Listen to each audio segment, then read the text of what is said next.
Chapter 11. And the whole earth was one language, and of one speech. And it came to pass, as they journeyed from the east, that they found a plain in the land of Shinar, and they dwelt there. And they said one to another, Go, let us make brick, and burn them thoroughly. And they made brick for stone, and slime had they for mortar. And they said, Go, let us build a city and a tower, whose top may reach unto heaven, and let us make us a name, lest we be scattered abroad upon the face of the whole earth.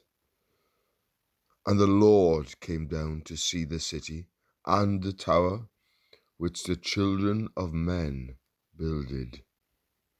And the Lord said, Behold, the people is one, and they have all one language, and this they begin to do, and now nothing will be restrained from them, which they have imagined to do. Go to, let us go down, and there confound their language, that they may not understand one another's speech. So the Lord scattered them abroad from thence upon the face of all the earth, and they left off to build the city. Therefore is the name of it called Babel, because the Lord did there confound the language of all the earth, and from thence did the Lord scatter them abroad upon the face of all the earth. These are the generations of Shem. Shem was 100 years old, and begat Arphaxad 2 years after the flood. And Shem lived after he begat Arphaxad 500 years, and begat sons and daughters. And Arphaxad lived 35 years, and begat Salah. And Arphaxad lived after he begat Salah 403 years, and begat sons and daughters. And Salah lived 30 years, and begat Eber. And Salah lived after he begat Eber 403 years, and begat sons and daughters. And Eber lived 34 years, and begat Peleg. And Eber lived after he begat Peleg 430 years, and begat sons and daughters. And Peleg lived 30 years, and begat Reu. And Peleg lived after he begat Reu 209 years, and begat sons and daughters. And Reu lived 32 years, and begat Serug. And Reu lived after he begat Serug 207 years, and begat sons and daughters.